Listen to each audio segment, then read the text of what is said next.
What's up, YouTube? I know it's been a little while since I've been on. Been busy with life, you know how it is, but wanted to talk a little bit more about this LeBron-Kobe debate that's been going on for the longest time on YouTube and Instagram and all that. For those people who are Kobe fans and you guys run into these LeBron fans, and you don't really got to be a Kobe fan or a LeBron fan to really understand which one of these two players are better. I mean, you could ask the NBA players, majority of them will tell you Kobe Bryant, and you could ask these analysts, these fake analysts, and majority of them will probably tell you LeBron's better. Now, if you look at it in an analytical perspective, you're looking at the numbers, right? You're looking at points, rebounds, assists, steals, blocks, etc. You're looking at accolades, right? And you look at these kind of things. I mean, we all know LeBron James has the edge. How does he not have the edge? Yeah, championships, of course, 5 versus 4. But we're talking about, 4 MVPs. We're talking about, more All-NBA selections on LeBron's part. We're also looking at, more points for his career, more rebounds, more assists, more block shots for his career. Obviously, we're also looking at, more playoff numbers, better playoff stats. Now, we can just sit on that and just say, you know what? Based on stats, I believe LeBron is better than Kobe Bryant. I never had a problem with that. I think if a guy scores, 3,000 points, in my opinion, he's better than the guy who scores 2,800 points. The guy who averages 27 a game is better than the guy who averages 25 a game for his whole career. Now, the part where I find it extremely unfair is the averages part.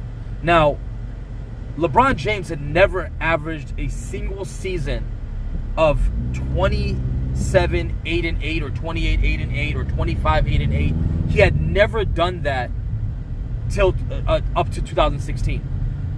When they changed the rules and they increased the pace of the game, that's when you saw LeBron's stats inflate, and you saw him start to average 25, 8-8, 27, 8-8, recently 38-6. These numbers that you're seeing that are stat inflated, I mean, I can give you guys more evidence. Russell Westbrook never had a triple-double up until the 2016-2017 season. James Harden never had a single season over 8 assists a game up until the 2016-2017 season. All these stats start to inflate. Kevin Durant averaged more assists this year than LeBron James. Does it mean that Kevin Durant's a better passer than LeBron James right now? I mean, let's just be honest. Last year when Nikola Jokic won MVP, he averaged more points, rebounds, assists, steals, blocks, better field goal percentage, better three-point percentage, better free throw percentage, less turnovers per game than LeBron James. Does it mean that Nikola Jokic is a better scorer, rebounder, passer, shot blocker, steal, better at steals, a better shooter, everything? Does that mean Nikola Jokic is absolutely way better than LeBron James last year? Let's just be honest with ourselves. Is that really the case? Is that really true? And if that is true, according to you, then you are a stat freak. You love stats.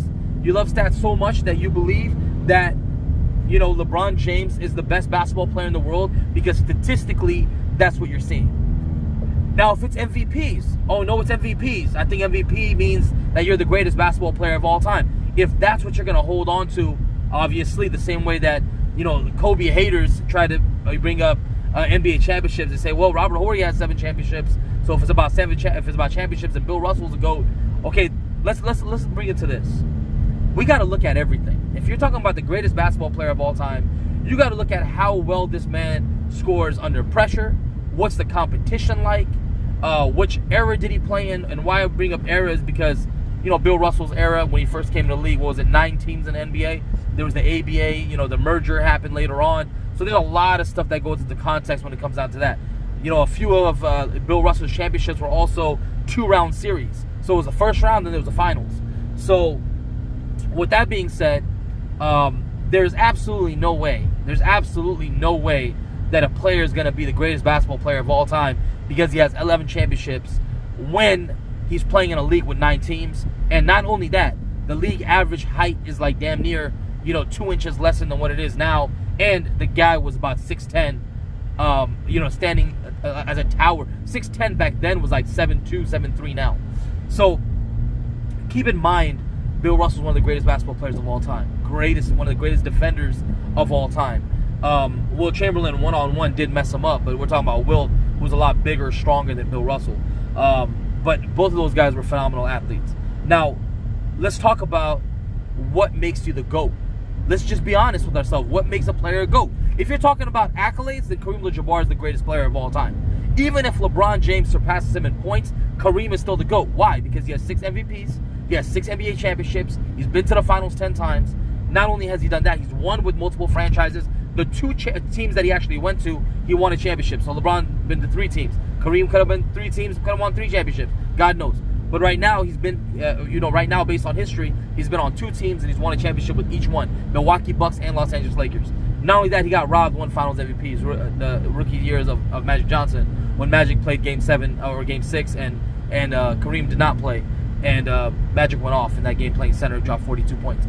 But that really would determine Magic winning finals MVP. But to me, obviously, you look at the numbers, you look at game score, you look at box score, whatever it is that you want to look at, Kareem Abdul-Jabbar is hands down the greatest basketball player of all time. If it comes down to accolades, he won in every level. He won in high school, he won in college, he won the NBA. He's the greatest basketball player of all time. If you really look at accolades. Now, if you're not just looking at accolades, you're looking at the player's skill set. Let's look at exactly the skill set. Why not? Let's see what makes a player the GOAT. Now, Kobe Bryant was primarily a perimeter player. He was not a primary slasher. Earlier in his career, yes, he drove a little bit more to the basket during the time when hand checking still existed. But once they removed hand checking in 04, 05, 06, 07, all the way to 2016, he was a primary jump shooter. That means you're going to take a lesser percentage of a shot. Now, why does a player take a mid-range shot if it's a lower percentage shot? Because it allows your bigs to camp in the paint. It does not force them to step outside of their comfort zone, outside of the paint area, and make them be the guys to catch and shoot, and so that you can stat pad. Now, imagine if Pau Gasol and Andrew Bynum were both just as good, but jump shooters, like Kevin Love and Chris Bosh. Let's just imagine those two being phenomenal shooters. Now, they get out of the way. Kobe gets the ISO and attack, and if anybody comes to help, he's kicking it out. We're talking about one of the greatest one-on-one basketball players of all time. It's gonna be cake work, like cake work. The man will get to the basket at will. But what did Kobe Bryant do? What did he even say in his book? He said he went up to Bill Russell. He asked Bill Russell, "How do you win NBA championships?" Bill Russell said, "If you want to be great, if you want to win, you got to utilize your teammates to the best of their abilities." How are you going to do that?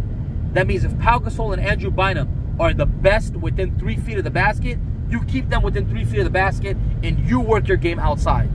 Now imagine if Pau Gasol and Andrew Bynum play with LeBron.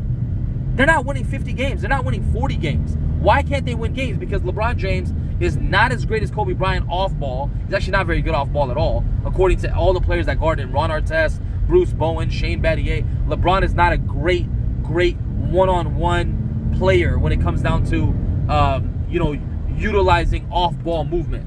He's not that type of guy. It's not like Steph Curry or Kobe Bryant. So that's one. Number two, LeBron is not going to take a mid-range shot when consistently throughout his career. He didn't do it. Why? Because he drove to the basket and he kicked out the ball. Drew Gooden was a shooter.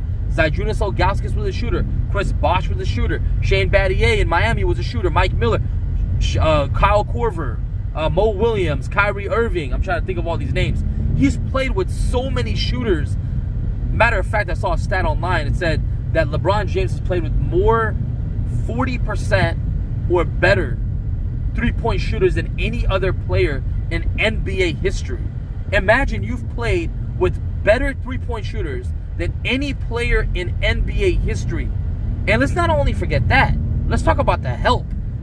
Kobe Bryant, after he had Shaquille O'Neal, arguably the most dominant player in the history of the game when it comes down to scoring. Now, obviously, Shaq's never averaged 30 a game. Let's keep that in mind. Shaq's never averaged over 30 points per game. It's never happened.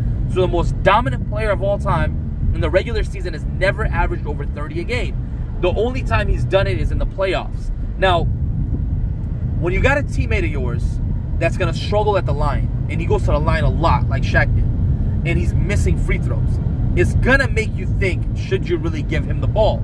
Now, that's anybody. If I pass the basketball to a guy who can't shoot free throws and he's going to likely get free throws, I'm going to think twice before I do that. Now, for me, that big behemoth is going to clog the paint. I'm not going to be able to go inside and finish and utilize, my teammates on a catch and shoot or kickouts the way LeBron James did, especially with Shaquille O'Neal. We all saw what happened. Shaq was an NBA All-Star on the Phoenix Suns. Averaged 18-8 his last year with Phoenix.